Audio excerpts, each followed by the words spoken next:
Welcome to Recovering Addict. I'm LT and I'm an alcoholic addict, like I've told you a million times before. Today we are not doing the school podcast because we're just not set up yet. We're doing some changes here at Recovering Addict. You guys are getting a little sneak peek of the new studio. So Sunday night you'll get the full reveal on the normal show. But today we have a special guest. Alisha talked to him about what was that, 4 weeks ago, a month ago or so. Alisha was on the school podcast. And she came and brought those bells. And so she mentioned our friend here, Rob. We'll let Rob introduce himself and we'll just get right into his story. But this is a channel about recovery. If this is the first time you're watching, thank you for tuning in. Give us an audio check too real quick. I'm not sure about the audio. Give me a thumbs up. Audio's good. Audio's bad. Needs to go up or down and we can make some slight adjustments. But, this is all live. This is on the fly, so it's all good. Thanks for tuning in. But this is a channel about recovery. We do education on recovery. We have a community for support 24 hours on the Discord, and it is just that Discord, right? And so join that. Felice is backstage right now. She's doing all the producing. So if you have a comment, you're going to hear her as a voice of God. Throw those comments to us. And every Saturday, we should have special guests. It'll either be just like you see it now or the school podcast, either one, depending on which one's ready. And we just kind of ebb and flow with the crazy times that we are living in, just like we are. Audio check's good. Audio check's good. All right. So you want to go ahead and introduce yourself? Yeah. My name's Rob, and I'm a recovering alcoholic and drug addict. Awesome. So you're from Utah? Originally California. California? But been in Utah a long time. Awesome. So what got you started down that path? I heard you telling me a story about your dad and your dog. Kind of sound like Breaking Bad. Yeah, my dad was, I just grew up in a pretty dysfunctional family. My dad was never around, but when he got out of San Quentin for manufacturing speed, and I threatened to go live with him with my mom, and one day my stuff was packed, and she said, "You're going to live with your dad," and were you scared? No, I was excited until I got there, and he slammed me up against the wall and told me, "Don't talk about your mom like that." And then he asked me, after, I don't know, in the first week or two or whatever, if I'd ever done speed. And I was just a little pothead, junior high, but I wanted him to think I was cool. So I'm like, yeah, I've done all kinds of that. 13, yeah. And so then we just started going, but he was on parole, so he had different weight control doctors, and he got legal speed that he had scripts for. And then once he got off parole, then it was like wide open, and we were just like day and night. His thing is, he'd say, "What are you doing, Ernie?" And he'd say, "AMs and PMs, dude, AMs and PMs." And we were just like, "What's AMs and PMs?" Just day and night. Oh, like, AMs and 24/7. Yeah. Okay. We would go until we passed out. He's big on health, though, so we'd drink malts and get vitamin B12 shots and be all whacked all the time. So that's how. And then it just went from there, So 13 years old, you basically, parents divorced, you move in with your dad. He's a meth manufacturer. He's getting legal speed from doctors for weight loss, right? Well, yeah, just to get wired, like black beauties and everything. But that's the only way you could. He was basically wired to sleep since he was 14. So did it that way for the first, until he got off parole. And then we did everything, So at 13, you're doing speed. Yeah. Pothead a little bit. Yeah. Pot started partying the summer between 6th grade and 7th grade with pot and alcohol.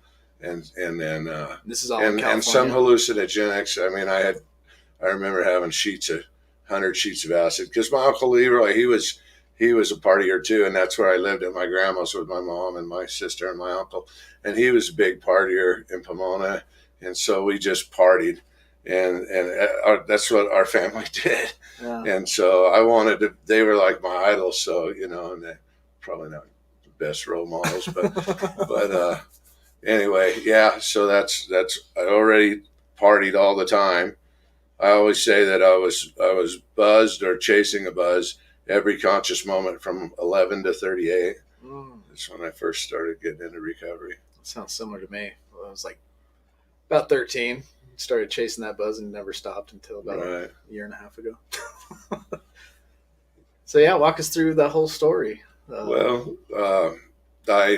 just lived with him and did that for for a while, and then eventually we got into it, and I went back to my grandma's, and just continued on doing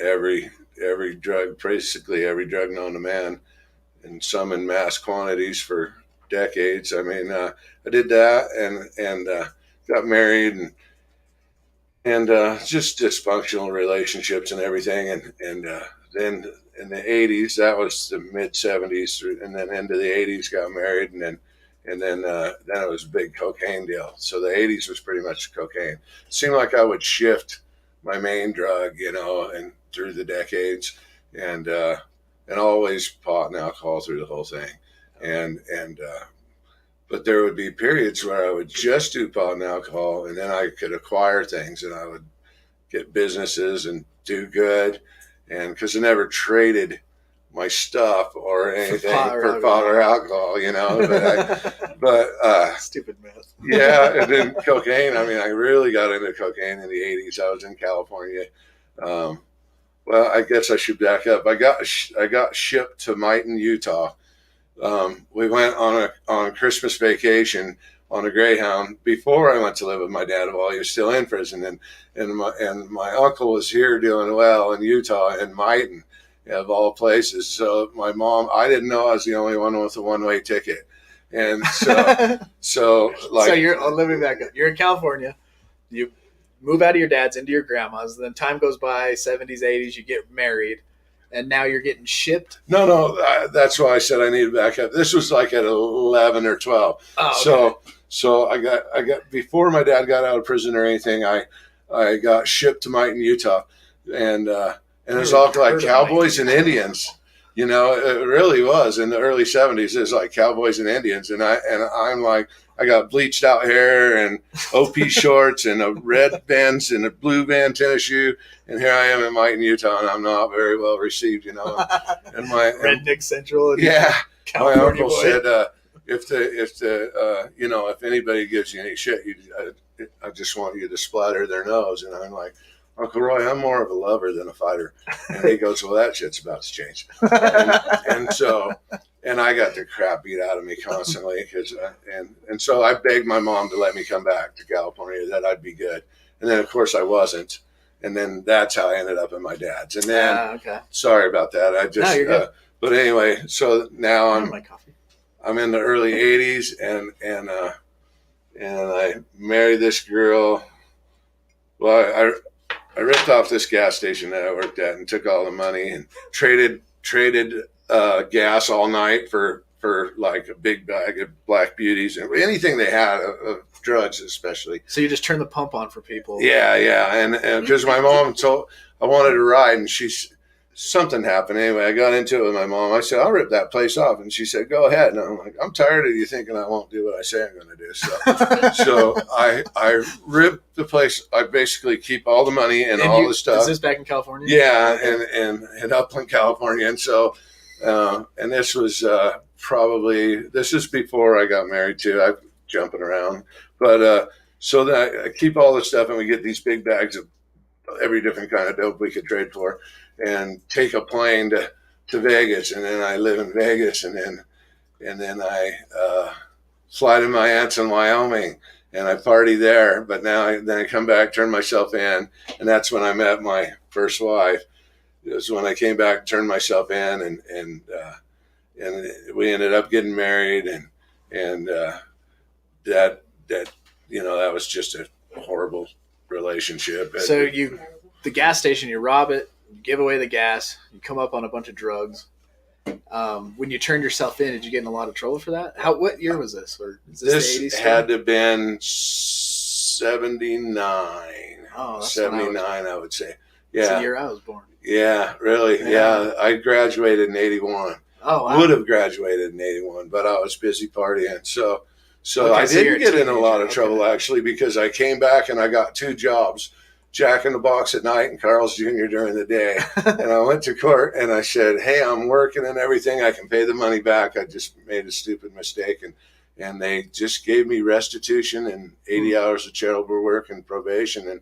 And the judge said, don't make me sorry. And And so I never did anything like that again. I always worked from then on out. I just always worked for my stuff. And, so I worked a lot because I wanted a lot of, I had a big appetite for drugs and alcohol and just stuff. And so then anyway, the gal that I met when I got back at Jack in the Box, we ended up getting married and all that. And I got in with these Mexican mafia guys that they had every drug known to man at this place that I worked at in Pomona, California. And so I went, he had different people, and you could go to those people and get stuff. You could never see him after work. So I would go to these guys, and I told him that he said it was okay for me to get a bunch of cocaine, but he didn't say it was okay. and so he's like, "Oh, Rob Darrell, you silly shit. Now you have to disappear, but I like you." So he took me to the batting cages. I was scared to death. I thought he was going to break my legs or something. So did you get the coke on the front then? Yeah, and I didn't, but I wasn't supposed to. I was already in debt, and so he would have said no. But I don't know what I was thinking, but I just wanted it. So I was going to sell it, and I was going to pay him back, but you know how that always goes. We're drug addicts. Doing it all, yeah.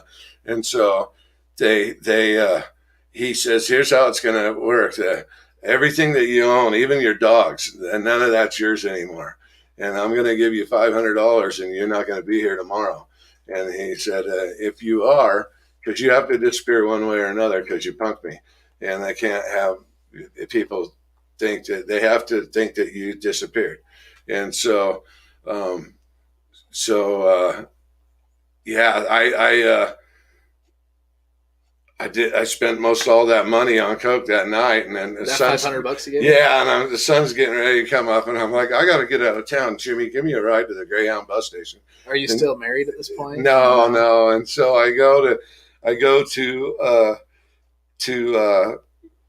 the Greyhound, and I go to Vegas because I know Vegas because I've been there, and I would do geographicals and lived in abandoned apartments and started over, and.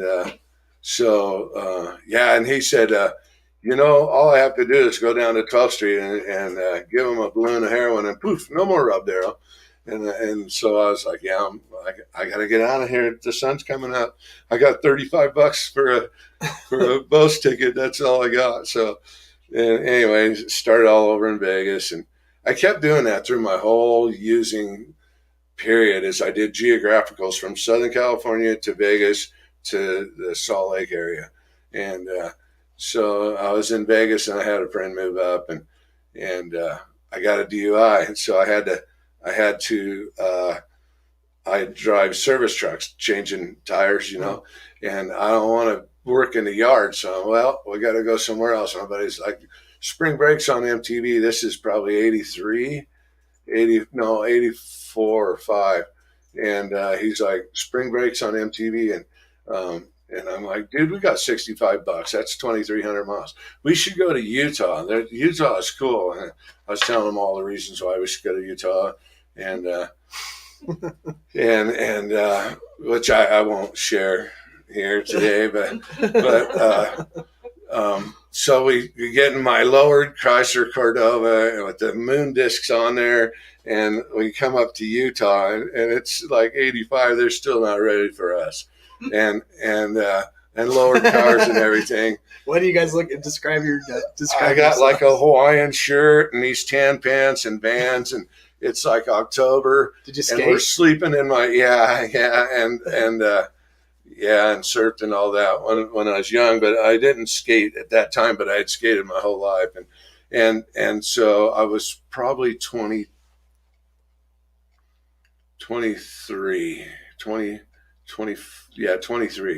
And I went into this tire shop, and I said, "I'm looking for a tire job." And we were living in the Cordova, and they said, "You ever change a tire?" I said, "I'd change any tire you ever seen. Probably some you haven't. I'm from the coast, dude." And he's like, "Is that right?" I go, "That's right. Show me your best man. I'll make him look like a freaking turtle." And they go, "This Dave, come in here." And there's this big 6'5" dude. And he's like, looks me up and down. He goes, "This yuppie pepper from the coast says he's going to make you look like a turtle." He goes, bring him on. And now we're still best friends now from 30 some years ago. You and Dave? Yeah. We just hit it off. Well, not really. At first we didn't. He was slow moving, slow thinking, corn fed country. Yeah. So and I was the yuppie effer from the coast, and we just went at it, like competing, and we partied at night, and he's like, I was like, damn, you backwoods effers can party pretty good, man. And so we did that, and I went back to California, back to Vegas, and then let me see. So I just continued on partying. And then in the early 90s, I came back to Utah from California, and I had lost everything again. And I hit Utah left my wife and daughter, a 2-year-old daughter, in 92. I left her at my in-laws in Vegas, and I came here and lived in my camper in my truck in 92, and then went back and got them and worked for Dave. Had started another tire shop, and I worked for him there. And then I started my own tire company. And in the early 90s? What was that called? Pardon? What was that called?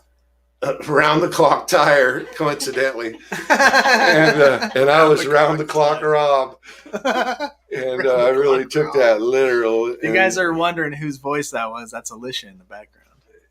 They probably know you're yeah, she's heard the story. So yeah, I started this tire company, and at first when I came up with the name and everything, I was just beer and. Did you mean to have it correlate with?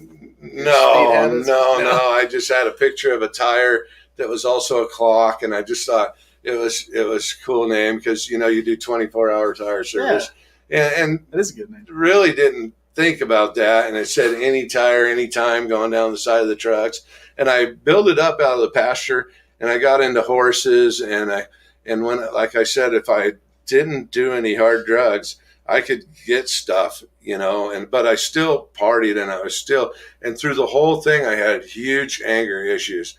And so I was really super verbally abusive to my wife. Well, actually, anybody, the closer you were to me, the meaner I was to you. Yeah, weird how we do that. Yeah. And my mom, who, just everything. So I started that, and I got a house, and I got antique cars and horses and service trucks, and then I bought a big boom truck to do like the Kenneth tires. So you went from straight yuppie to redneck. Yeah, kind of. Well, kind of mixture, I guess, because you don't lose what Yeah.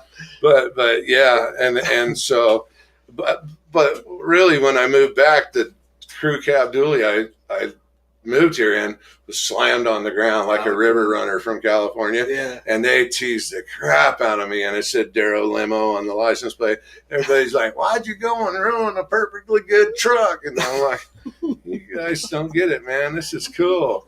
And it said, the front license plate front said, take a number, bitch. And the back one said, next. and I just thought I was like a legend in my own mind. I was a freaking idiot. And we all are. Yeah, I just couldn't. So I worked at Tough Time Tires for Dave, and he let me start Round the Clock Tire, and it got big, and I opened a commercial tire center in Draper, and then I started doing meth, and then oh my gosh, I was doing so good, and then I started doing meth. Like I hired this dude, and then my wife got pregnant with my son, and she was the dispatcher. Second wife, then? Yeah, the one that I still have, amazingly enough, and. Wow.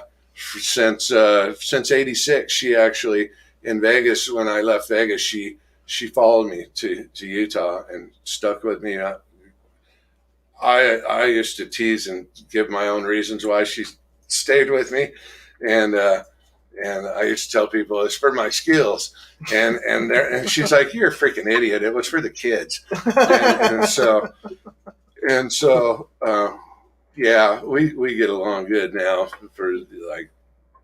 It's pretty amazing. We've kind of figured out that when I run shit, it doesn't go so good. It goes a lot better if she runs shit, but she lets me think that I'm running it, or makes it appear that I do, but pretty much we don't. Like I was a real big male chauvinist too. I would never, like I'll decide to tell her, no, you're confused. I'll freaking decide.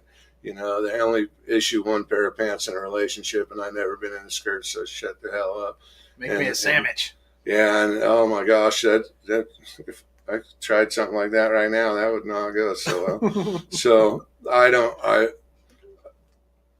my dad was a top lieutenant in the Aryan Brotherhood, so I was taught to be prejudiced. I'm not prejudiced against anybody.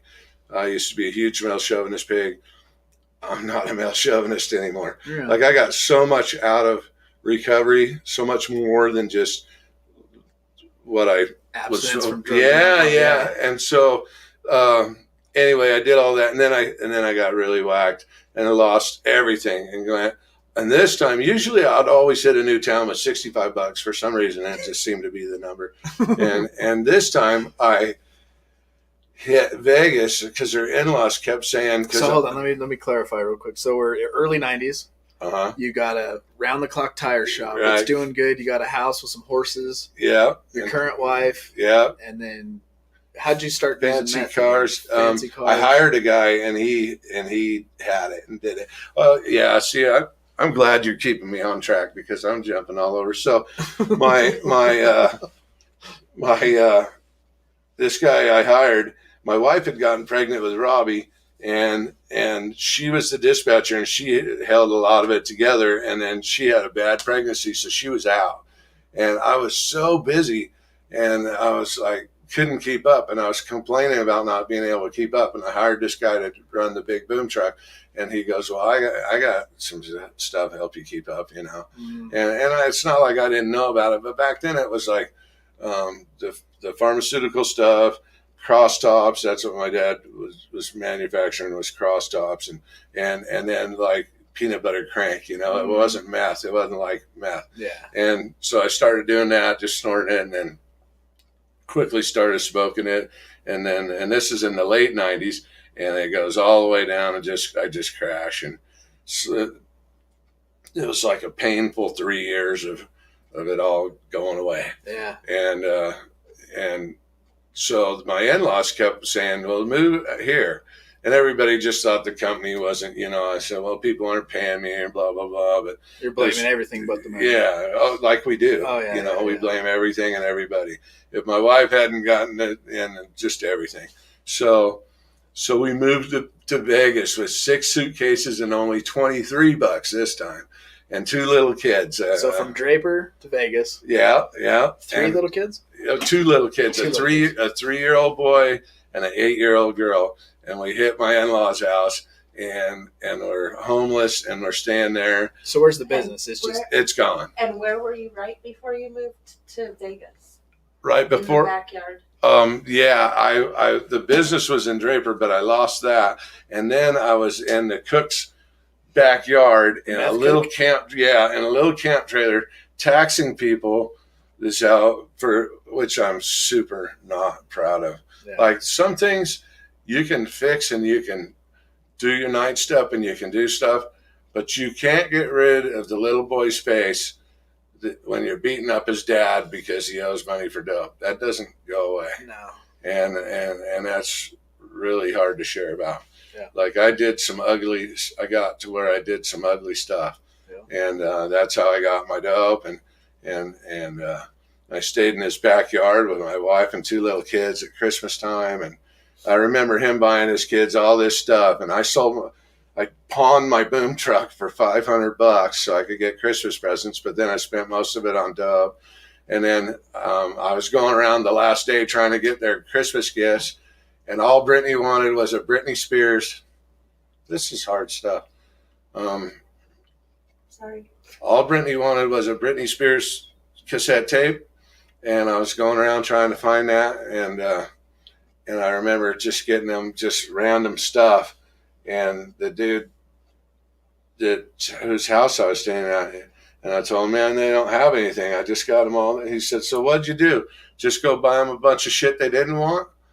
And that like cut me like a knife. Like that was it. And his wife was doing some bad checks and stuff, and my wife was with her, and she went to jail, and she was super naive from Nebraska, and she never even had a ticket. And here she's sitting in jail because the girl said it was hers. Oh, no. And as soon as she got out of jail, I said, okay, that's it. So, real quick, was your wife using any drugs? Oh, yeah, she used with me, but she not at my level or anything, but she did. Like, she didn't when I met her. She didn't do anything.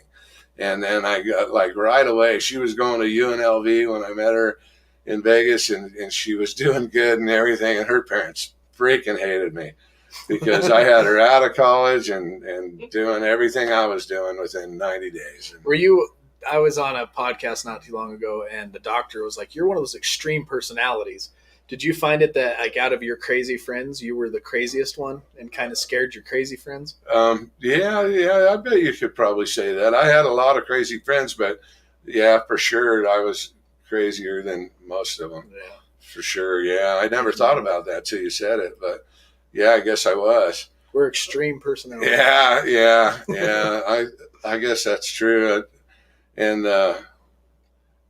but I try not to be so much anymore because. And then when I first came in, they said, I was like, I'm on the fluorescent pink cloud, and I'm like, and they're like, is this recovery? Yeah, you need to try to stay between 25 and 75, dude. And I'm like, that's no fun. 25 to 70. I'm 120, man. Yeah. And they're like, that's not really safe.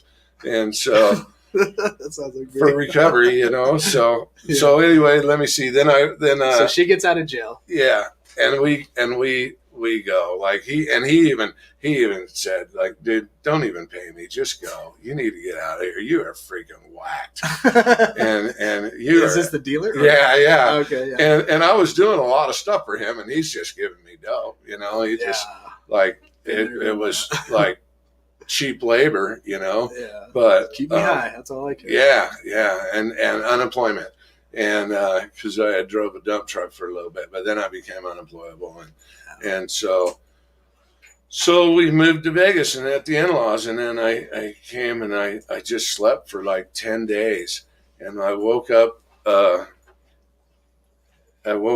where's the in-laws again? In Vegas. Oh, so okay. Yeah, they're in Vegas still. Okay, are. so now this is where we're at in the story. You've lost the tire company. You were actually lost the company, lived in the dope dealer's backyard, became his dope hire, hand, right? Right. That falls apart. I mean, you're so bad that the dope dealer's like feeling bad for you. Right. That's true. Didn't he pay you to leave? He helped me leave. Yeah. He's like, he told me don't pay him any of the money I owed him, and I think he did actually help me financially to get out of there, but not much because I got there with $23 and 6 suitcases. He ended up with a lot of my stuff. And I lost a full storage unit full of everything, like the kids' baby books, everything, like everything gone, man. My wife's books from when she went to France in school, all of it just gone. All the pictures, and of course I blame my wife for that, and because she talked me into putting all this stuff in there, and but we had it on a trailer out back, and it was winter. Yeah. So it wasn't her fault, but so we so I hit Vegas at this time. Let me see. If Robbie was 3, then I was 36, maybe.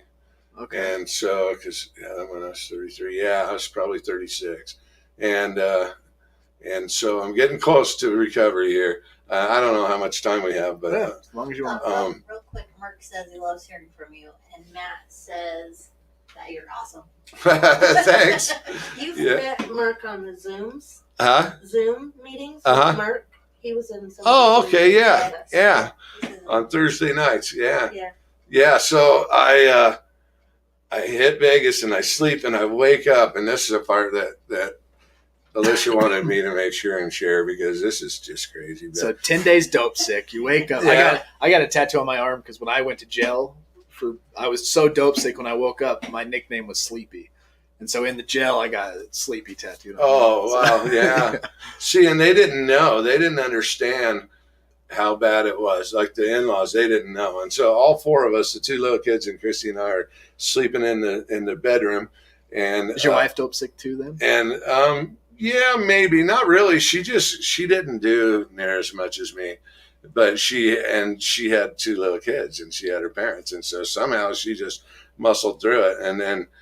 And I don't know what she did. I was asleep the whole time. I just got up to pee and eat and go back to bed. And they're like, "Is he all right in there?" And she, "Yeah, he will be eventually." And she probably told him some, but I'm sure it was much watered down. And her brother's a huge pothead even to this day, and so he was pretty hip. So he had a good idea, and he lived there. And so I woke up and he had fixed the tires on my sister-in-law's bicycle from when she was a kid, and she made me a brown sack lunch. And this, you got to picture this bicycle as like a girl's bicycle with the basket on the front and the little bell that you ring with your thumb. And they fixed the tires up, but it's like, from 10 years before, it's been sitting in the garage.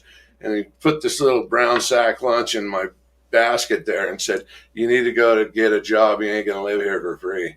And like my teeth are all rotted out of my head, and I'm obviously a tweaker, and I'm riding up Flamingo on this girl's bicycle, stopping in the places. "Hey man, you need a job." And they're like, "Go away, tweaker. We don't hire tweakers. And get some teeth, dude."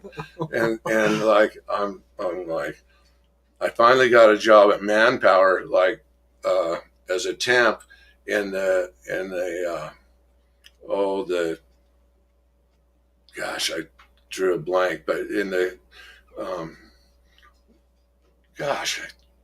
anyway, doing work as a temp in these big casinos and convention centers at conventions, and setting up and tearing down. And you're like a temp that's obviously tweaker, and they're mean to you, and I was used to being mean to everybody else, and like I was up here, and now here I am. It's like a huge lesson in humility, man, because here I am, like, I'm riding this bicycle up Flamingo, and I just, like, I have this moment of clarity. I just had like 14 employees and all these trucks and beautiful home and antique cars and horses, and here I am riding up Flamingo on this bike with freaking sack lunch that my mother-in-law made me. It's like, wow. And so you're about 10, 12, 13, 14 days sober, maybe? Yeah. So I did that for a little while until I got a little healthier, and then I went and got a tire job, and then actually I hadn't gotten a tire job yet. We were there about 5 months, and it was our anniversary, and we'd been in that room with the kids for 5 months. And I told my wife that I met this guy, and I told her, I can get us a teener and we can go get a hotel room for the weekend. And we had 5 months of being clean except for weed, basically just weed, didn't even drink. And I was getting pretty healthy, and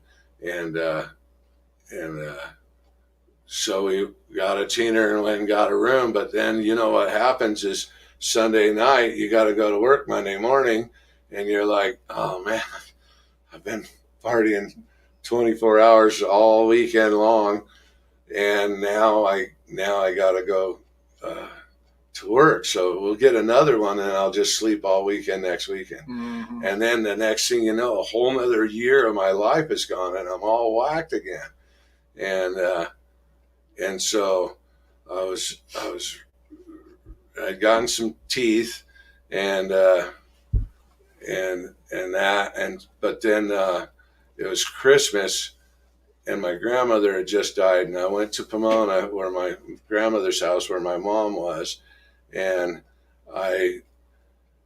they said, "We're going to give I'm all whacked out. We're going to give your grandma's house to your sister," because my sister had quite a few years in AA, clean and sober.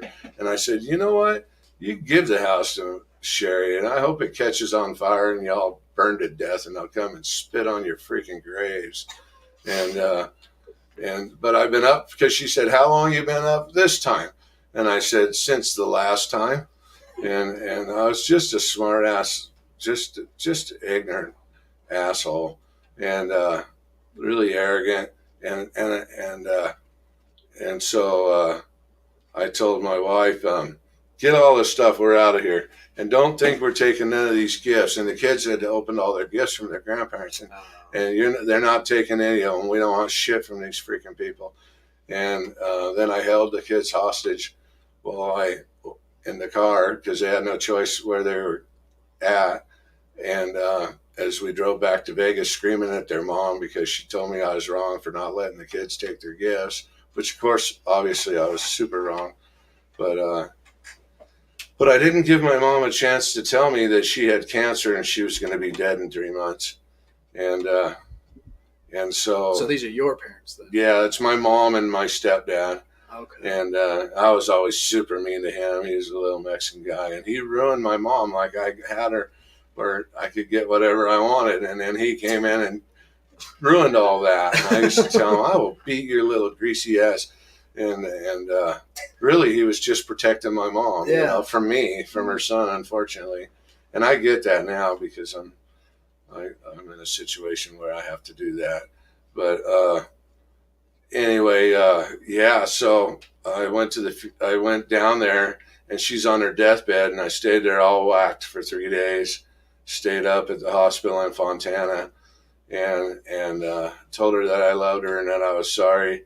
And then I was going to go, and I'm thinking to myself, that stupid AA with all those freaks, because I had gone with my sister in 94, and I read that first step, and I go, that's just a bunch of negative shit. I'm not powerless over nothing. And then I went in the Alamo Club in Salt Lake, and I hid under my dash in the back, by the back wall in the parking lot, hid under my dash, hitting the meth pipe, going, that freaking losers, I'll never do that again. But they're all happy, joyous, and free, and I'm hiding under my dash. So that was my perception of AA. So when I told her I was going to go in there and I was going to... So you're about 40 years old? 38. 38, 40? Yeah, I told her I'm going to go to AA and I'm going to learn how to treat people right. Because she wanted me to learn how to treat people right more than anything. But I just didn't realize that they were tied into each other. Like I couldn't learn to treat anybody right until I could love myself. And every time I looked in the mirror, I hated the person looking back at me because I could see all those people. I'd see that little kid. I'd see all the things I had done to hurt all those people. And so I just was, but I told her I would do it. And so then we came back for her funeral, and then I went and I slept for a while. We had our own apartment then, and I got up and I went into the Steps Club in Vegas, and I went into an NA meeting, and I didn't like it. It was really cliquish, and oh, thanks. How did you know? Is it obvious? I just know. I just know some stuff. So I went in there and I was leaving and I wasn't going to go back. And this guy grabbed me and he said, "Hey, dude, where are you going?" I'm like, I think back, how did he know? Kind of like the water. Like, how did they know? and so he had his eye on you the whole time. Yeah, like he's like, I go, that wasn't for me. And he goes, "Well, man, if you don't like that meeting, come to this one. There's a great one right here, man. And come in here. It's called Keep Coming Back." And I go into that meeting and they grab a hold of me and they all hug each other. And I freaking hated that because my mom had told me that I was a fake hugger. And I'm like, "What do you mean I'm a fake hugger?" And she goes, "Yeah, even when you hug your grandma, like people can tell. Like, it's like it's hurting you." And so they're hugging each other. And I'm like, homophobic and all that. And so I'm like, they're hugging each other. And I'm like, God, what? You guys come in here fruitcakes, or they turn you into one, or what? The guy would come and say, "Oh, I love you, G, love yourself. I never seen you before in my life. I'm not freaking hugging you." And he's like, "Well, love you, G, love yourself." And I'm like, "Whoa, dude, I don't even hug my mom, man. Get away from me. I don't even know if I want to shake your hand now." And AA's changed all that too. And so now. So your temperament, real quick, were you just mean, like abusively, like boisterous, or were you violent as well? Yeah, which if you were a guy, it would be physical, and if you were a girl, I never hit my wife ever, and or kids, because or anybody. One thing my dad did teach me, like he taught me crazy shit, like penitentiary stuff. Like he said, in the first few weeks, when you meet eyes with another man, he looks away first, or you're a fucking punk. And no son of Ernie Darrell's going to be a punk. And so I'd be like, hey, what's up, dude? And then you're like, what are you staring at? And I'm like, what are you freaking staring at? And I mean, I got in so many fights. Like that's a good mentality for the penitentiary, I'm sure, but but it didn't work good at Chafee High School or any of that. In real life. And so no, I got in a million fights, and I was like a bully. And when I drank, I would get really mean. Like I got to where my friends wouldn't even invite me to go out drinking because it's gonna be some kind of confrontation. Like somebody would be over here, and I'll be like, "What are you looking at, dude? Something over here belong to you?" And then and then here we go again, and cracking a ketchup. This guy keeps looking at my ex-wife, and I'm like, man, I told him to keep his, because I had just said that. And I look over, he's looking at her again. If you don't quit looking over here, it's going to end really bad for him. And he keeps looking. I just grabbed the ketchup bottle, went over and cracked it across his head, and he, knocked out up against the window, ketchup everywhere. Like it even freaked me out. Like, cause it was like, it went everywhere. Like, you don't know if it's ketchup or blood or you're like, and he isn't moving and all the people are screaming. And I'm like, come on, Janet, gotta go. And everybody's yelling and stuff. And so, yeah, it could be physical. I mean, yeah, I was pretty unstable there for a long time, but so you're in NA meeting, you're brokenhearted. Yeah. This person you don't want to be no more, but yet you're still having struggles with the person that's you've been taught to be. Kind of I stormed out of it's actually an AA meeting and so I ended up just staying in AA because they said I could change it to whatever my thing was. Those flat brim, dirty Jordan wearing, mustard chugging. Yeah. NA meetings. Yeah. Well, they just in Vegas, the NA meetings there, they just were different than but these guys, it wasn't so intense or something. I don't know, but I just hit it off with these guys. And right away, this guy said, oh, you got a problem with hugging? You see that chair over by the door? We call that the greeter's chair. You need to be here 10 minutes early every day, and you need to hug everybody that comes through that door. And I go, well, I'm not doing that. And he goes, but you just said you're willing to go to any lengths to stay sober. And I go, yeah, well, anything but that. And I go, besides, I don't see what that has to do with keeping me sober. And he said, you will. And so that's cool. They told me to do 90 meetings in 90 days. And if it wasn't working for me, they would refund my misery. And I was like, I said, I'm not doing that either. And they said, well, how long you been doing what you've been doing? 27 years. And you're not willing to try something else for 90 days? What if it works, dude? I mean, what if it works? 90 days, that's nothing. Yeah. And so I did lots. In fact, I hung out at the Steps Club because I felt safe there. Like I couldn't use there. And it was a 24-hour club. And I was just there all the time. I did massive meetings.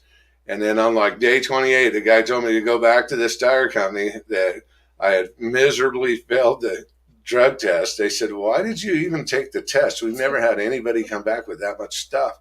And I said, well, because that stuff I bought for $50 said I'd pass. But I was smoking after I took it. Between the time I took it and the time I went and took the test, I couldn't even make it to the test without hitting the pipe. Yeah. So I failed. So he made me go back. I go, I'm not going back there. There's not a shortage of tire companies. He goes, it's your best thinking that got you here, asshole. How about we do it my way? Mm. And I was like, why I got to be an asshole? Like, I never let anybody talk to me like that. But I did. And I went, he goes, here's my card. And he's a real successful guy in the Valley. And they hired me. And I worked there until they closed. Like, oh, wow. And so you went back and apologized for? Yeah, I said, I'm sorry. I'm in a program of recovery. I could pass that test now. And they happen to really need people. And it's not like people that, I mean, from the time I was 16, I did tires. I could change any tire, like Kennecott tire, any tire known to man. I can change it just as good as anybody. Wow. I could. And If you don't know what Kennecott is, this is the largest copper mine in the world, and the tires are bigger than this house. Yeah, and so that's what I did for years and years. So that's kind of a specialty thing, and they needed people bad, and so they hired me, and they took a chance on me, and they gave me a credit card and a big, $200 and some $1,000 boom truck and all this, and put me on call that weekend because all their guys were burned out. And I come back to the apartment, and I go into the apartment so excited. I'm like, I pull right in, and they all know me, and people like me. They just didn't they couldn't keep letting me stay there for free. And I'm like, hey, I got a job, dudes. Look, that's the truck. I didn't steal it. I swear. I got a job. I'm going to be able to pay you. You don't have to kick me out. Like, tell my wife, I got a job. You don't have to leave me. Yeah. And we're going to make this work. And so anyway, yeah. And I just kept doing meetings. And so then I got... Did you finish 90 and 90 then? Yeah, I did way more than 90 and 90. And I kept thinking, what kind of man am I? Is it going to go down in history that Rob Darrow couldn't even get 1 year of sobriety? Like, I couldn't, how weak am I? Like, I didn't know all the stuff about AA yet, and I just felt like weak that I wasn't man enough to just stop, but I didn't realize it had grown. I remember in 1988 telling my wife, if I could just do two things, if I could control my addiction to a changed state of mind, and if I could control the emotion of anger, if I could control those two things, I could have anything I wanted in life. But those two things had grown into something way bigger than me, and I couldn't control them. And through the 12-step program and reconnection with my higher power, I have no desire to drink or use or have any kind of altered state of mind. And I used to be an asshole. I tell people, my wife might disagree, but I tell people that I used to be an asshole like 98% of the time, and now it's like 2% of the time. And I don't know if those numbers are exact, but it's, I almost never go off on people.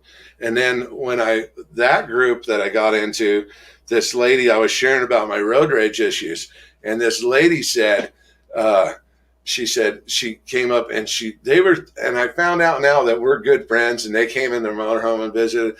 He was sharing how he was afraid to be I wanted him to, he goes, I was afraid to be a sponsor. I was really kind of afraid to even talk to him. Like, he was like this big, crazy guy.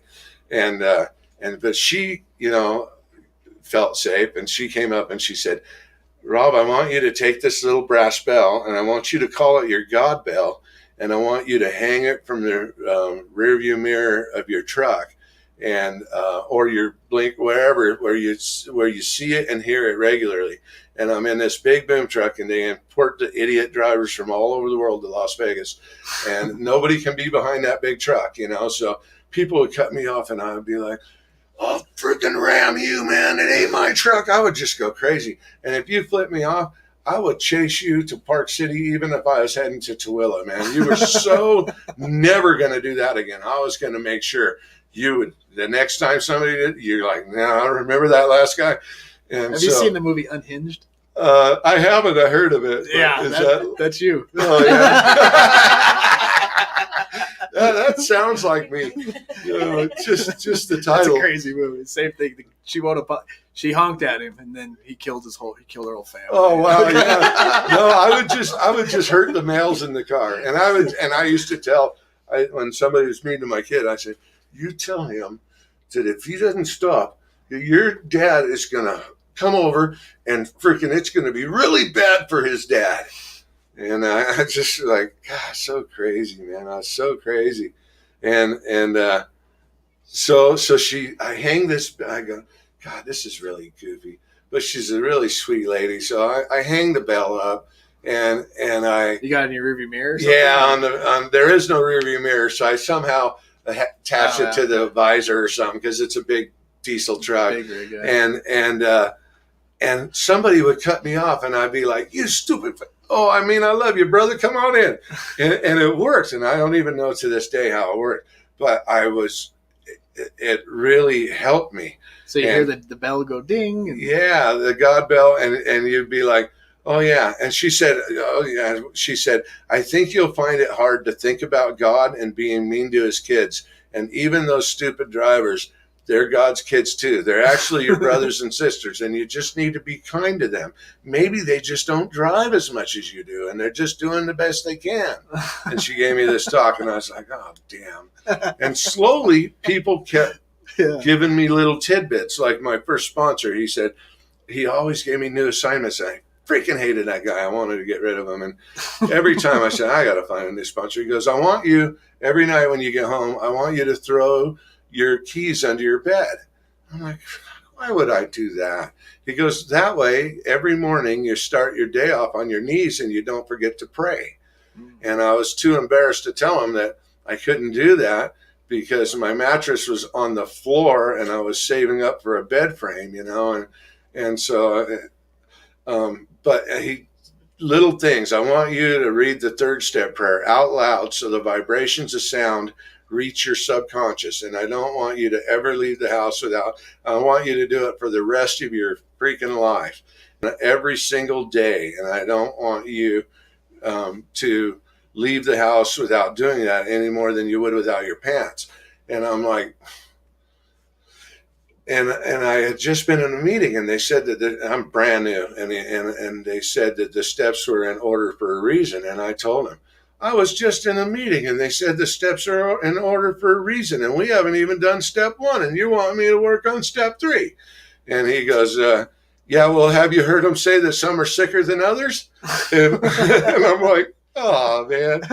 And so he goes, yeah, you're really sick, and you got major control issues. So how about he always said, how about we do it my way? It's your best thinking that got you here, asshole. And so, that guy sounds cool. yeah. So I did that, and the bells, and now the bells have grown into a lot bigger thing. I moved back here. Well, I got one more story. I got 13 months and 13 days, and I got my year. That's why I never suggest you do what I do and say, I just got to get that year, because at 13 months and 13 days, I'd been to a meeting that morning, and the night Tyson, I think June 11th, the night Tyson bit off Holyfield's ear, it was on TV upstairs, and I've been changing tires, and it's like, it's June in Vegas, it's hot, been out all day.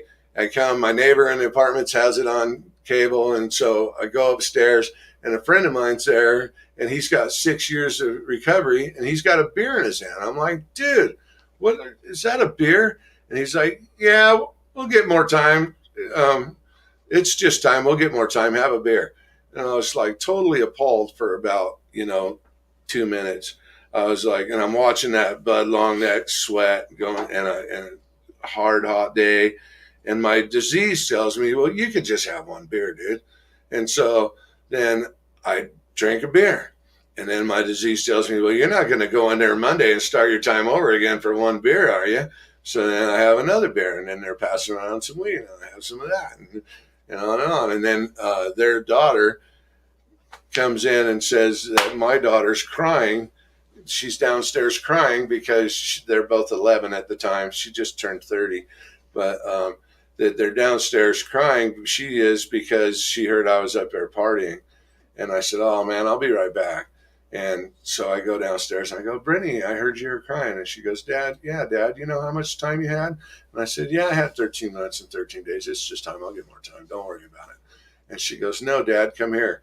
And she took me and she showed me her calendar. And she said, no, Dad, you had 409 days. Oh, and this is still, after all these years, this is really hard for me to share. But, and so apparently 13 months and 13 days is 409 days or is somewhere close there. And and so we sat there and so she'd been marking X's on the calendar 409 days in a row. So you can imagine how much I hurt that little girl the first 10 years of her life, that is so important to her. That's more than one calendar. And I didn't even know. Yeah. I didn't even know that she'd been doing that. And so we sat there and cried together, and I had to buy her a new calendar. And but I couldn't quit smoking weed. And so I hid it from her. And that's why it's so much easier to stay stopped than to try to stop again. And so I would hide it, and I would do it at work. And then I was claiming clean time that I didn't have. And I really wanted to stop. I tried and tried and tried. And, but I was living a lie. And, the program is a program of honesty. And I would get 6 days, 17 days, whatever, never a whole month. And then I would smoke weed again. And so I came into a meeting one day and I said, Rob Darrow, fucking liar. And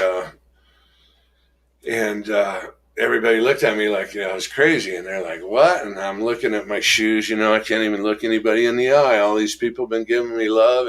And I said, I've been taking your love and these dirty chips, and I've been smoking weed. I haven't drank or done anything else, but I've been smoking weed. I haven't been clean, and I've been taking your chips, and I just felt ashamed, but I couldn't do it anymore because the lie was eating me up, and so this awesome guy said the next share, it's all quiet, and he goes, he says his name, and he goes, Rob, you want to know the great thing about this program, dude?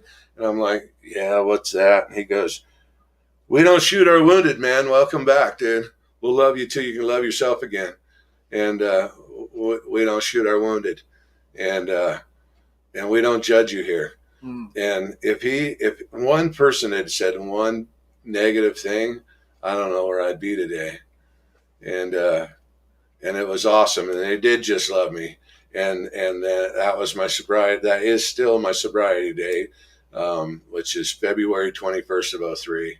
Wow. And I'll have 18 years this year. And my belly button birthday is New Year's Eve. So I always partied.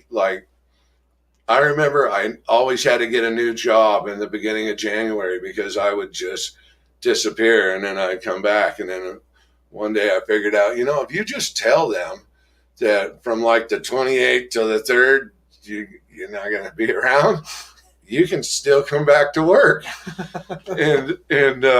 So it's really crazy. All these New Year's Eve sober, we do have a friend that does a big sober New Year's Eve party, and big fireworks. We all chip in, and they do it's like a small city's fireworks show. And there's so much fun in recovery. I can't even tell people that, I thought it was going to be super boring. I would go fishing or camping or dirt biking or whatever, and I wouldn't even take no weed or beer or nothing. Why would I do that? That would suck. That would be boring. But it hasn't been that way for me or all of my friends in recovery. It's actually been amazing. But I always tell people, except for fishing, I still think fishing would suck, especially ice fishing. I would have to have whiskey to ice fish. Yeah. I'm not going to sit over a hole on a slab of ice and wait for something to grab it. So I just don't fish. Yep. But there's lots of other things I can do. But I know people in recovery that love to fish. Just for me, it would be boring. So I feel the same. But yeah. And then, so with the rest of the calendar story, we moved back, and you're not supposed to change anything, but I moved back and changed from changing tires to tire sales September of 2003, and I changed everything. And we're there about 6 months. I got maybe a year, and I go in my daughter's room, and there's no X's on her calendar, and I'm like, Brittany, what's up with your calendar? There's no X's. And she says, oh, Dad, I don't keep track anymore. I know you're all better. You're not even the same guy. And if you stick around the rooms of recovery long enough, you'll hear about the gifts of sobriety. Yeah. And for me, that's the hugest gift. You get all the material stuff back and all that. That's fine. But I earned my children's trust back. Whether it's Monday morning at 7 or Friday night at 11, they got the same dad. Stock from the factory I came out of my mama. No modifications whatsoever. And I could still lose my temper, and Sure. stuff, but nothing like before. And now I'm raising little nieces. My niece is messed up on heroin right now, well, for a long time now. And almost 8 years ago, we got her oldest son. Well, we've had guardianship of him since he was 1, but we got him full time just going on 8 years ago. He was 7. He's going to be 15 in February. And then a year later, they say God doesn't give you more than you can handle. So he gave us Dominic for a year. And it's like, okay, they're acclimated. Let's give him the little girl who was 6, Taylor. And so then we have her. So he's 8 and she's 6. And then we have her for about a year and a half. And God's like, okay, let's give him the 3rd one. And then my wife says, we got to get Dylan. And I'm like, no, we can't do 3. We've never done 3. We don't know how to do 3. Why can't somebody else step up and take one of them, for Christ's sakes? Like, I'm 50-something. Do you realize that when Dylan graduates high school, I'll be 66 freaking years old? I want to ride my Harley. I don't want to do this.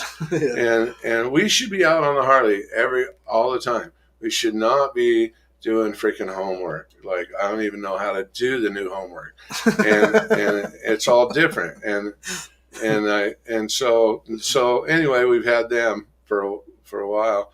Now it's going to be 15, going to be 13. Wow. She just started middle school. He started high school, and then Dylan he's awesome, man. He's 9, and they say the coolest stuff. Now, I've really been struggling with Dominic, and we actually don't have Dominic anymore because I just thought my kids turned out great. These 3 have turned out great. It's no big, and I tried everything with Dominic. I tried being, like they named, when I was in Vegas, they named the old Rob Rocco. That's my alter ego. And Rocco's the mean guy, And they said that I used Rocco. They taught me so much that I used Rocco as a protective mechanism to keep people from getting close enough to hurt me, And I had a pretty abusive childhood, and that, like, I used to get poked in the chest. Real men don't cry. You want me to put a freaking skirt on you, boy? And so I never cried.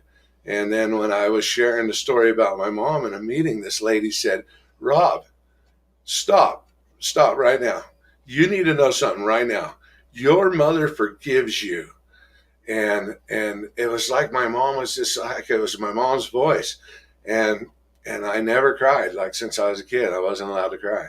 And real men don't freaking cry, You're not gonna. I was taught to never show vulnerability, never show weakness, that people will use it against you. In fact, when my sister's in a meeting and she's sharing all this stuff, and I'm like, what are you doing? You don't share all your shit with these people. You've been taught better than that. They're going to use it against you. And I just could not believe it. And you better not be sharing my shit. And I get into the program and I find out when I moved back here and I start doing meetings here, she's been sharing all my shit, man. They're like, oh, you're Rob. And I'm like, oh, great. And so, yeah, we've been waiting for you, man. We knew you was going to come in because she had planted the seed like 8 years, but it just took that long. She used to say she's going to come over, and I'd say, you can come over, but you leave that AA psychobabble crap at the door. I'm sick of hearing about you and your freak friends. What about the backhoe? Yeah, okay, so she moved here from California, and she'd already been sober for a minute, and she moved here, and I had my tire company. I was doing really good at the time.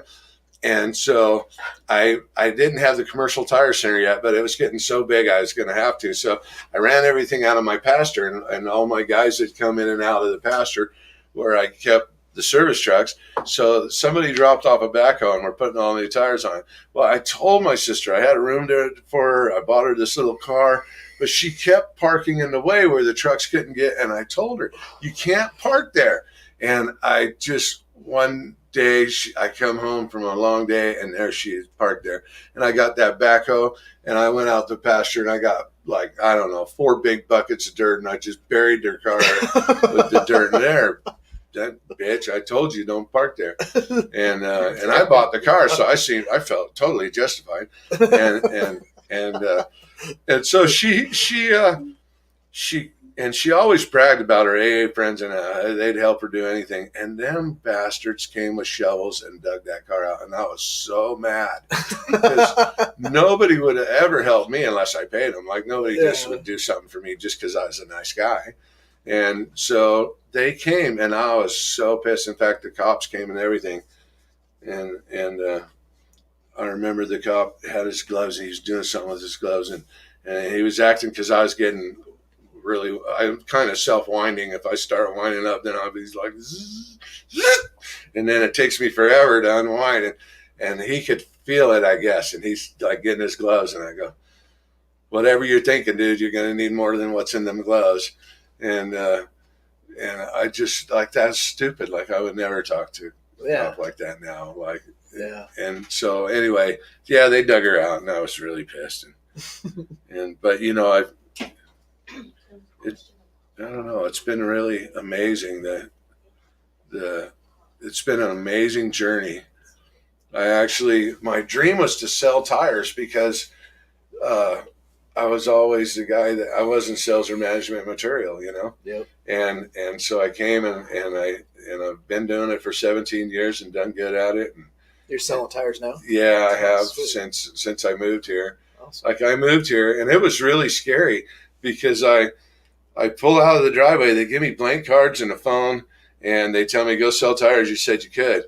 And I take like, about 50% cut and pay for a guarantee, and then you go on commission. But you can make huge money, but you start off and you get this 90-day guarantee, and it's fly or die. And I left my wife and kids in Vegas, and because they called and said, you got the job with the same company. They just transferred me and promoted me.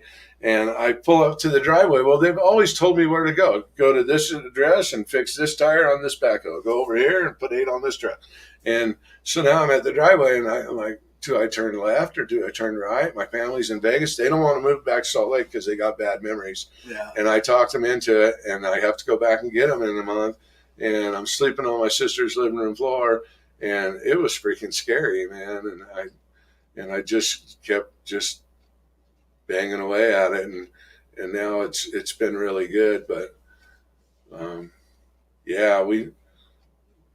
we just bought our dream home a couple years ago, and because we needed a bigger house because we had all them kids, and we had 1.5 baths, so like 5 people trying to shower on a school night in the same shower and everything. And so it's been good. And my wife, she's pretty amazing to put up with me all this time. Too. yeah, right. It's true, man. It's pretty blessed that way. You had a question about your wife. Said, how did you help the wife and kids through what they experienced? Through what experience? Through what they experienced. How did I help them through it?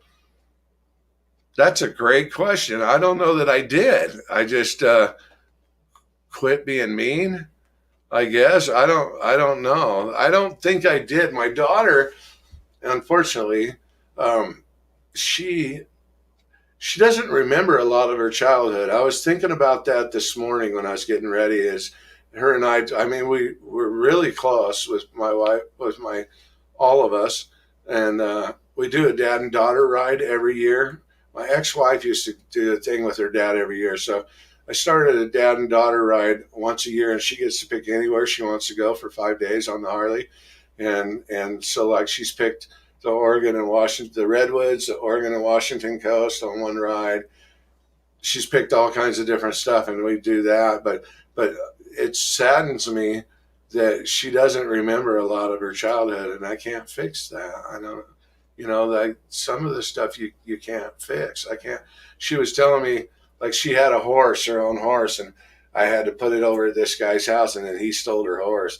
And she had it from the day that we brought her home I was late picking her up from the hospital when she was born because I was buying her this pony that matched my horse. And we were like in the West Jordan Parade when I had the tire company, and hers was all hot pink and mine was blue.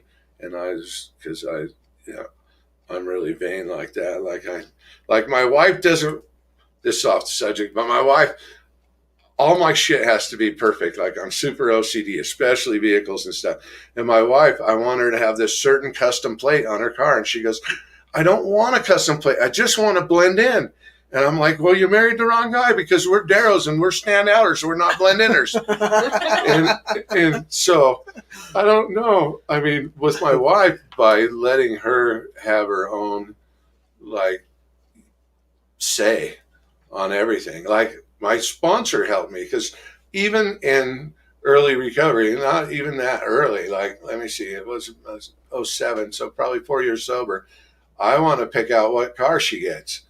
And my sponsor said, the only thing I want you to have to do with it is the financing. You don't say a word. She gets whatever. I don't care if she wants a Gremlin or a Pacer or something. She gets whatever she wants. You just do the financing. And so it's been hard for me. I mean, she decides a lot of stuff. She never used to get to decide stuff, but and we talk things out. And like, I conceded to a fake tree. I put up a fake tree this morning. I don't do fake trees, man.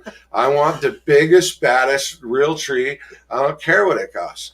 Like, her thing is, we can't afford that. And those are the words I hate the very most in my life, because I believe in the secret and the law of attraction, and that you bring to you whatever you think about, you bring about.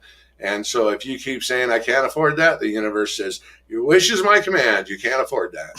So I just say, money comes easily and frequently. And so, you know, if you go to the mailbox expecting a bill every time, you're going to get more bills. Expect a check, you know? And so it's just, yeah, she picks out whatever cars. Now she has a Acura MDX, and I wanted her to have a completely different car. And she always wanted a Porsche when she was a kid. She wanted a 928, but she married the wrong guy for that. So I wanted her to get a Porsche Cayenne, the really fast one, because, wow, that's weird. Because I could afford to give her what she wants now, you know? And so anyway, wow, that was weird. That was random. That came out of nowhere, but yeah, but she didn't want them, so I let her get whatever car she wanted. I just let her do what she wants. She pretty much does what she wants, and she doesn't. She has a cleaning business, but we were talking about it all the way up. She cleans one house on Friday mornings from 9 to 1, and that's it. She used to have all kinds of cleaning jobs, but with the kids. And she took care of my dad, and my dad's girlfriend took him dinner plate every night, 6 nights a week for the last 7 years. And my dad died 2 years ago. And then 2 weeks ago, his girlfriend finally died. And I don't mean that bad. I mean, she was 96 and she was not doing, it was a blessing for her. Mm-hmm. But so now she has this time, and she always took care of everybody. She's always taking care of everybody. And so, but if she wants to work, she can work. If she doesn't want to work, she doesn't have to work. She can drive what she wants. She, you know, the other day she didn't hang up on the phone, and I had said something, and she said, "You are such an ass." But she thought she had already hung up. And she had to hang up. I go, "Really? I'm an ass, huh?" And in the old days, that would have been horrible. And she would have probably just hung up because she didn't want, you know, but she actually stayed on the phone, and we laughed about it. So I guess that would be the answer to the question with my wife. But my kids, I don't know. My son works with me, and he's only 25, and he runs the whole service department for 10 commercial tire centers in 4 different states. He has like 83 tire techs and 10 service managers under him. Wow. And he just turned 25 in October. So my daughter, I was able to send her to the best fashion school in the country to fit them. And she has several different things going, her own clothing line and different stuff. I really bummed out that I couldn't fix Dominic, but it's been a learning lesson for me this last year that I can't fix anybody. Like I always thought I could either through, I mean, like I should be able to outsmart a 14-year-old, but apparently he was playing me like fiddle, and maybe I've just become naive and my streetwiseness has gone down, or whatever. But yeah, I couldn't fix him. And so my sister and my other niece, his other aunt, they're going to raise him. He still comes over and stuff. I mean, I tried everything. I tried being his friend. I tried selling his dirt bikes, and he had a dirt bike and a 4-wheeler, selling them and making him help the guy load them. I tried, the cell phones. I tried give him back. He had everything he could ever want, material-wise. Just couldn't fix it. Yeah. So, well, man, that's weird that I don't know where that came from. I still don't like to cry. Not in front of people. I don't really like to cry even at all. Yeah. So you still go to recovery and stuff, and COVID shut that down, right? Yeah. But I don't like Zoom meetings, but the really cool thing about Zoom meetings is I got sober in Vegas, right? So I can go to the meeting at my home group where I got sober, and they're like, "Hey, Big Rob's on. What's up, Rob?" That's cool. My buddy Big Johnny goes, "I love riding. We ride all over the Western United States, me and a group of guys in recovery. And as soon as we get to a town, we'll look it up. Well, now we have the Chair app, but we would look it up and we would go. So I could tell you how to get to right to the meeting house at like dozens of towns in the Western United States, because we've ridden there and we've done it. And we right away, we plan out our meetings when we get there. And so he goes, I love going to meetings with Rob in Vegas when we're headed to Havasu or whatever, because I feel like a celebrity there because everybody knows me, and I go back and I get asked to speak at my birthday there every year. And awesome. And so, I don't do as many as I should.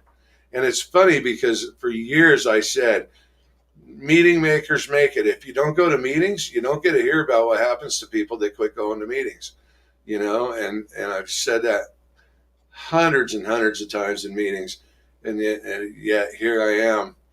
But I just rode my Harley, I don't know, about 3 weeks ago. My wife's so awesome. She's like, "It's going to be the last nice weekend. If you're going to do your annual solo ride, you better go now." So I just threw some stuff on my Harley and rode to Vegas and did marathon meetings, like 4 a day for 3 days. Really? Yeah, and just go around and see all my friends. And they have meetings in the park every single 7 days a week at this park, 8 a.m. It's just amazing. They have really good people. Say, "How did you get sober in Vegas?" Well, there's a lot of sick people in Vegas, man. When I left in 2003, they had like 900 meetings a week. Wow. And so now it's in the thousands, I'm sure. Oh, yeah. So what would you say to everybody watching about the times we're living in, this moment to stick and stay into recovery? Find the Chair is awesome. I really like the Chair app. Meeting makers do make it. Just Zoom meetings, and there are a lot of in-person meetings. I found. Yeah. And anywhere you're at in the world, if you have it on Near Me, it just takes you to the meetings near you. It tells you everything about it, and then if you hit the map, it'll Google you right there. I mean, like, you have no excuse. If you have the Chair app, seriously, man, you can do a meeting anywhere. You can just go on that. That's the coolest thing. We didn't have that when I was doing it, but I have certain meetings that I like. If you go to a meeting that you don't like, that's fine, man. Find another one. There's tons of them. Get in a group. When I first came to recovery, when I first moved to Salt Lake, I called my sponsor and said, "Hey, and Salt Lake sucks. I'm never going to be able to stay sober here." And he said, "Can you find a highlighter and a ruler?" And I'm like, can you find a highlighter and a ruler or not? Yes. Then I think you can stay sober. And back then they didn't put the same meeting on. They didn't have a category in Salt Lake that these were every day of the week meetings. He goes, "Go through and highlight all the meetings that are 7 days a week and find one that you like and become part of that group and go all the time. And you'll become part of that group. And if you don't show up, somebody's going to call you and say, 'Hey, are you okay?' And so I did that, and it was the Magna Finley bunch. And I went every night at 7:00 for the first year and a half, 6 days a week. And that's what I did in early recovery. I was in the Sunkiss group in Vegas 6 days a week. If you're in early recovery, it works, man. If somebody as whacked out as me can do it, I'm telling you, make a list of whatever you want out of recovery, the things that you would want to get out of recovery. Make a list, right away, and then keep that list and read it 5 years from now, and you will have had cut yourself short so much. You will have so much more than you could ever imagine from that list. Yeah. And then the other thing is service to others. When I first was raging maniac, one time I was chasing somebody around the streets of Vegas with my boom truck in there, like a sports car, and they eventually got away. And I pulled into this Jack in the Box parking lot, and I was so raged, and I got this overwhelming feeling to write something down. And on the paper, and I still have that paper on my desk in my office, and it's a red pen, and I just wrote, "Service to others today?" with a question mark. And I was like, and I couldn't wait to go in there and tell them people, "See, this don't work. Look what I got. Service to others today. What does that have to do with freaking road rage?" And then they explained to me that when you are in service to others, you get out of yourself. Yeah. And so many things that I didn't understand and I questioned, you learn it, So that's what I would say. I would say find meetings. There's meetings. There's in-person meetings. You just got to have a mask and stay apart, Yeah. I try to do at least one I shouldn't even tell you because I should be doing way more, but I try to do one in-person meeting and one Zoom meeting every week. That's good. And I still sometimes fall short, but I'll tell you one thing. A day never goes by that I don't talk to another alcoholic or drug addict. The very least is I have to talk to another. I was taught in early sobriety, talk to another alcoholic or drug addict every single day. Just if you just call my buddy Big John, I'll call him in the morning, and my big saying is, "It's a great day to be alive and clean and sober." And I don't know why I didn't start this year off like that, because that's my big thing is it is a great day to be alive and clean and sober, because forever I wasn't, right. And so Big John, I'll call him because I know he's in his truck getting ready to go to work now. I'll call him. I'll say, "Hey brother, it's a great day to be alive and clean and sober." You say, "It freaking is, man." And it starts our day off on the call, So that is awesome. They told me in the beginning, you're going to hang out with drug addicts and alcoholics no matter what, because people hang out with people like themselves. So whether it's in the bars or the dope houses or whether it's in the rooms of recovery. Yep. So, yeah, that's it. Much better in recovery. Oh, yeah, man. I have a host of friends.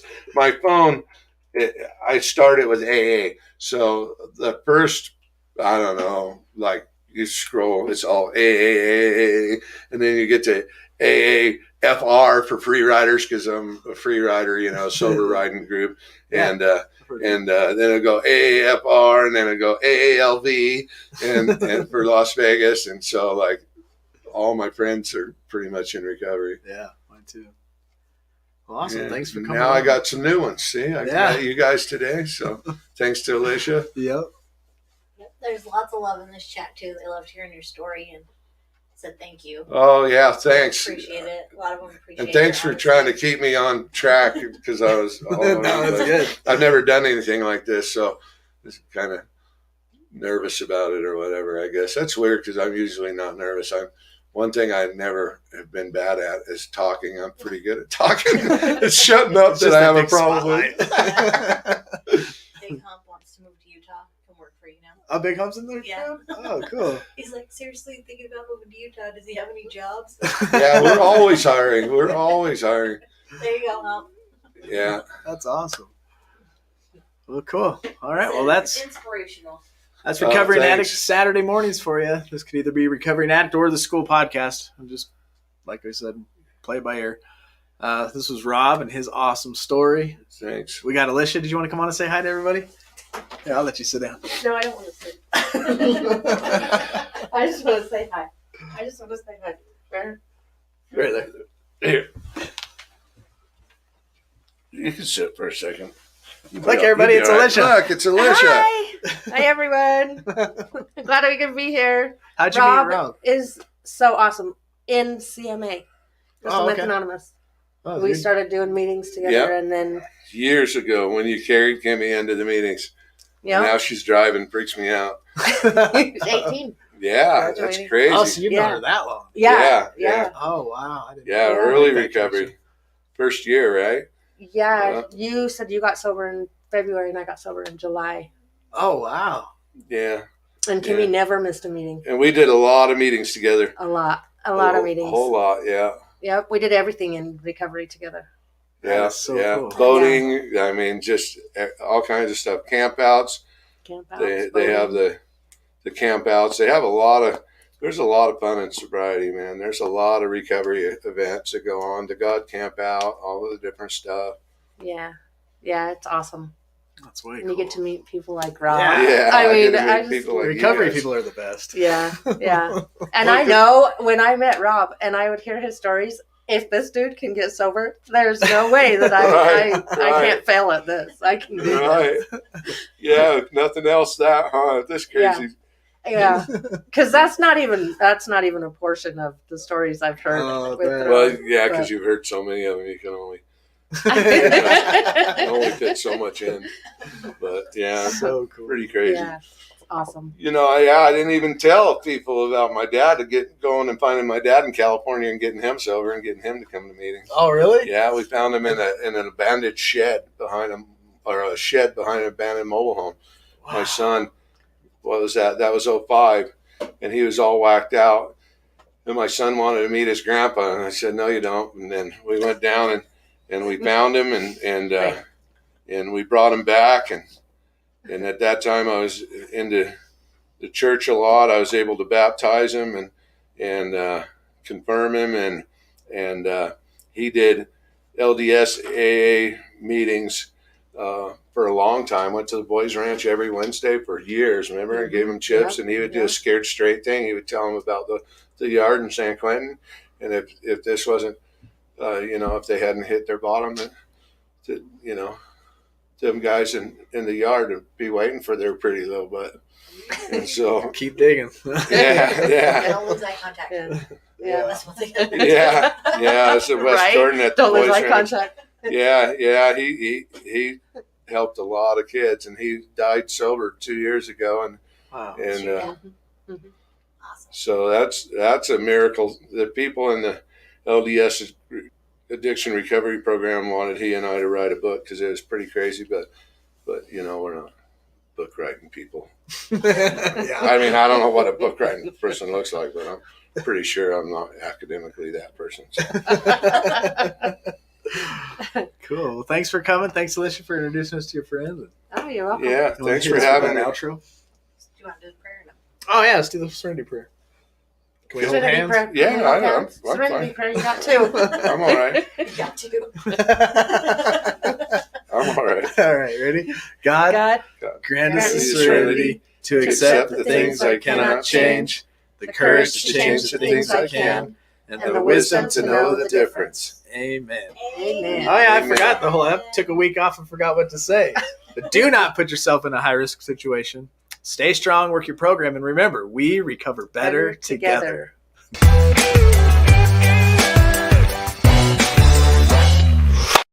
That was awesome.